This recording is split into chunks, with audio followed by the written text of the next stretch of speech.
It's Too Close for Podcast, episode 304. It's tonight, today, tomorrow. No, not tomorrow, today.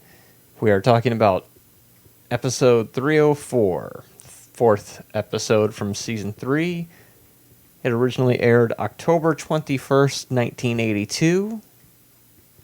And it's called A Snip In Time. Clever. Yeah, season 3, episode 4. So it's bedtime, but we find Henry on the couch reading. Muriel comes out, and she wants to know why Henry isn't coming to bed. She's wearing a red negligee. Henry says he has a headache, and Muriel goes to bed feeling neglected. The next morning, Iris is making breakfast for Sarah when Muriel enters with the baby, and then Jackie shows up, and she wants breakfast too, and then Muriel gets all mad because Iris is supposed to be there to help her, not her grown grandkids. And she used all the eggs to make the pancakes. Yeah, she's also pretty upset about this egg situation because she wanted to make a 4-minute egg. Not a 3-minute egg, not a 5-minute egg. She's on a diet. And Jackie, at this point, she's just like, I'm out of here. And then so Jackie and Sarah leave, and Sarah, of course, takes her food with her because she's not stupid. Henry comes in, looking all dejected and depressed, gets himself a cup of coffee, and then says he's going for a walk. And he's not eating the pancakes either. Like you brought up while we were reviewing the episode, those pancakes are just going to waste. It's sad. You might be able to store that, I would think. I would hope. Because you used all the eggs, and you were planning on making breakfast for, 4 or 5 people? Mm-hmm. And only one of them ate anything? No Monroe in sight. Just unfortunate because he would have eaten all the pancakes. There would have been no waste. So. Yeah, maybe he showed up a little bit after that. See, this brings up an interesting point. I know we're going for a little tangent here, but you tapped into something. Henry bitches about Monroe showing up and eating their food all the time, but they clearly have an overabundance of food. They're wasting food at this point. So nobody's starving. Somebody should eat that food if it's already made. Monroe has tapped into this. He understands.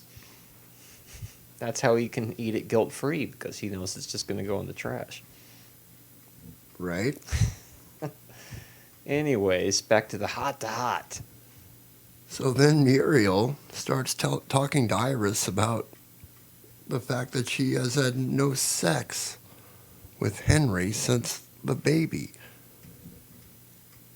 Meanwhile, Henry is at the bar waiting for his friend Herb. Herb shows up, and he's a fellow artist, and he makes aardvark.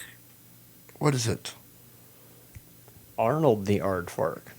And he makes Arnold the Aardvark. But now, he's switched and he's doing the adventures of Suction Man, which is crazy. So they talk about Henry being afraid to have sex with Muriel because he's afraid he'll get her pregnant again. And Herb suggests a vasectomy because he's had one. And it worked out great for him. And that's Act 1. Only thing I can add is that Herb has 8 kids. And his mother-in-law wanted him to get the vasectomy. So later, I don't know when this is, Henry is up late again. Apparently he's already told Muriel about the vasectomy and they've talked about it. But he's worried that there's going to be an earthquake during this vasectomy. Later, after he's gone to get the operation, Muriel is worried. And then he shows up. I thought we were going to have another hospital scene in this episode, but they skipped right over that. Anyway, before he shows up, Iris says, "Oh, there was an earthquake earlier, a 4.3." Then Monroe shows up with a baby stroller that he's bought for Andrew. Oh, yeah, the modified shopping cart. Yeah. Henry shows back up, and he's pretty shaken up about this earthquake and sore from the surgery. And he asks for some ice. Monroe, somehow reason, thinks he's at the dentist because Muriel told Monroe Henry was at the dentist. So then laughter ensues, and then quickly Monroe is thrown out of the apartment. And I think that's Act 2. The home stretch. So now, after the operation, Henry's feeling romantic. And then he's kissing Muriel when the doorbell rings, and it's Sarah. And she's like, "Hey, I'm going to leave these keys here with you because I'm taking off." Because Jackie forgot her keys. Then they're starting to kiss again, and who shows up? Marty. And it's Monroe the second time, right? Yeah, Monroe shows up with with 2 full bags of groceries. Mhm. And he's there looking for the girls. So Henry gives him the keys. He goes downstairs, and then the doorbell rings again. But this time it's Jackie, and she's looking for the keys because the note on the door. So Henry sends her away, and then the doorbell rings again. And this time it's Monroe. And finally, Henry gets back into the bedroom, and he's starting to kiss his wife on the bed. And then Iris, his mother-in-law, walks into the room. She's been there the whole time. And finally, when he gets Iris out of the house, he goes back to the room and finds Muriel asleep on the bed. The end. We do get one more Monroe after I thought Iris, I got the right? Monroe in there. Or was the Monroe before? Monroe was before. Oh, okay. That's racist because you've been so nice to me, or whatever. No, he wanted to make an extra set of keys. That's right. That's right. But Henry didn't care about that at that moment. The old somebody keeps ringing at the doorbell routine, and it's the next person and the next person. That's done in various different ways throughout this series. I was just looking through the synopsis of what's coming up this season, and wow, we got some wacky episodes coming up, I tell you. You thought this one was weird. just wait a few weeks. We had Iris. This was an Iris episode. She didn't really do much to influence the plot, though, this time. She was neither a proponent or just detractor from the vasectomy storyline, so I guess she technically is not an interloper. We did have the first appearance of Herb this week. Did we learn Herb's last name yet? Or do we ever? I think we do at some point. Yeah. And we learn his wife is named Marcia. Marcia, yeah. We also learn, I don't know, I have Henry's doctor's name, the one who gave him the vasectomy. Dr. Miller. Ah. So we didn't have any other guest stars other than that, unless you count the twins that are playing Andrew, because they get mentioned in the end credits. The end credits of this one did not state which character the guest stars were playing. It's kind of unusual. Cosmic Cow reference. Well, we talked about cartoon strip, such as Arnold the Aardvark in The Adventures of Suction Man, which we're pretty sure had to be a joke, because Arnold the Aardvark is brought up again in future episodes, but we never hear another word about Suction Man as far as I can remember. Kind of like we never hear about Darby again, his other artist friend. You draw Darby? Well, that guy was playing tricks, and they didn't like that too much. Henry was wearing a St. Louis sweater. It was kind of tricky to determine what the sweater was. A lot of writing on that one and low-definition videotape. Had to do some freeze framing there. This is production number 305. and it's episode 304. This is where season 3 starts to skip episodes and spin them around. We will get back to episode production number 304 in a few weeks. That one is bumped about a month later for some, who knows why they did this stuff. That one's about Muriel starting a baby photography business using the Cosmic Cow puppet as a prop, something like that. The month before this episode took place, since the baby was born, Yeah. which was, yeah. It would okay. be interesting to go back and watch the entire series in the production number instead of how they aired. It would probably make a lot more sense because as we get further along in the years, like when Jackie leaves, it's you can tell it's clearly not supposed to be watched in the order that they were originally shown because they talk about the spare room and Jackie's left, but she hasn't, and blah, blah. Anyway, was Monroe wearing stripes in this episode or not? Well, at first he was wearing flannel, but then we got stripes at the end of the episode. Nobody absent from this episode, no objects out the window, and no one-sided phone conversations. We usually have those in droves, but we did have one instance of Henry pointing and 2 good Henry stammers. It's usually the other way around. We usually get a lot more points, and the stammers are rarer, but we had both of the stammers in the same scene. Also, you pointed out that each act begins kind of the same way in this episode. In the living room in their pajamas. Yeah. I hadn't noticed that, but once you pointed it out, it was like, yeah, you're right. Grocery bag props make a triumphant return. 2 whole bags, one of which has a nice rip in it, which makes me think they were reusing the same bags. They might have been that cheap, but I mean, they got the grocery bags where they got that grocery cart, where they modified that into a stroller.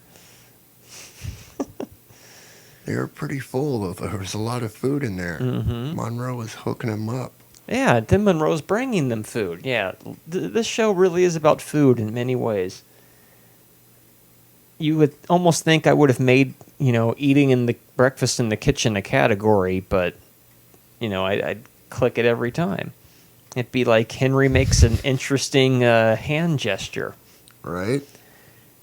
Monroe's motorcycle, not mentioned by name, but he is carrying the helmet around. And it is kind of funny because it looks like if Monroe had that helmet on, he definitely took the time to fix his hair before he showed up at the Rush's house. Andrew is in the episode, and it does not appear to be a plastic baby. It could be a robotic baby. But once again, if they were reusing grocery bag props, probably didn't have the budget for that. Well, they spent all the money on the robot baby. Well, they did give the baby credit. We have no money for the grocery bags. Right? That's true. So, the twins do have credits.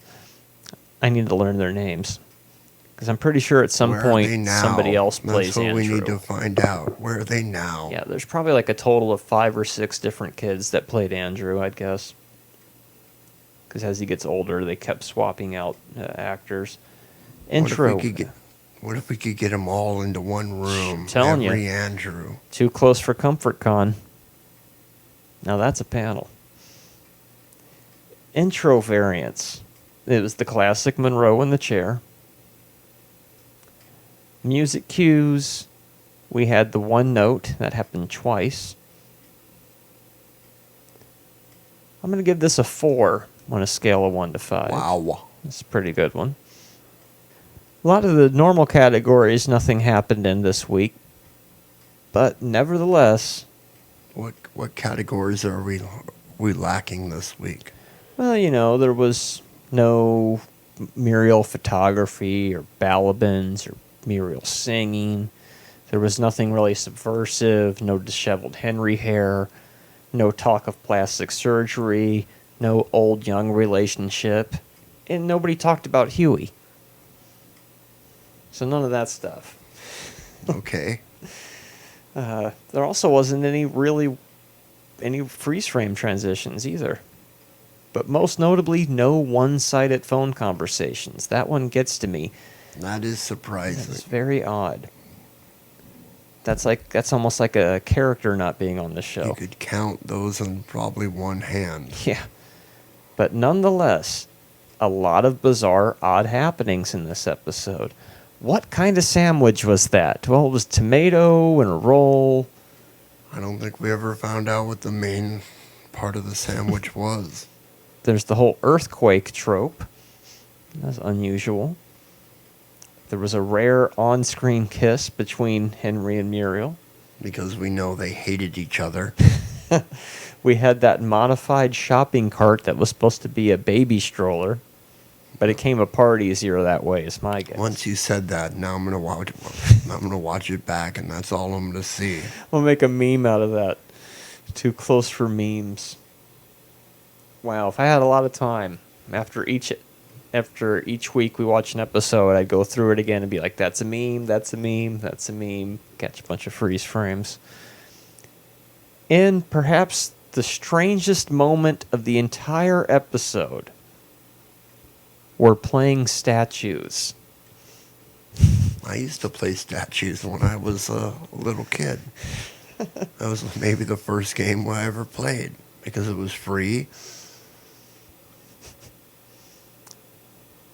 And what did we learn this week? I thought I was going to say something else too, but I don't know. What did we learn this week? We learned that Herb has 8 kids. That's a lot of kids. That is a lot of kids, and I don't think they're ever talked about ever again. Wow, that comic writing he must really do well with that, right? Yeah, much better than Cosmic Cow. Because Henry can hardly afford to pay the bills, as we've learned at some time. Next week, production number 307. They're skipping over another episode. You don't get to see 306 until a long time from now. So instead of the episode where Henry becomes determined to buy a shotgun, I'm telling you, this show just gets weirder and weirder this season. Next week, the luck of the iris. Oh my God. Andrew becomes exposed to chickenpox. Henry's never had chickenpox, so he has to go move in with Iris. Pretty young to have the chickenpox, isn't he? Yeah. He's an infant. Yep. Not normally, couldn't that kill an infant? He's like maybe 2 months at this point.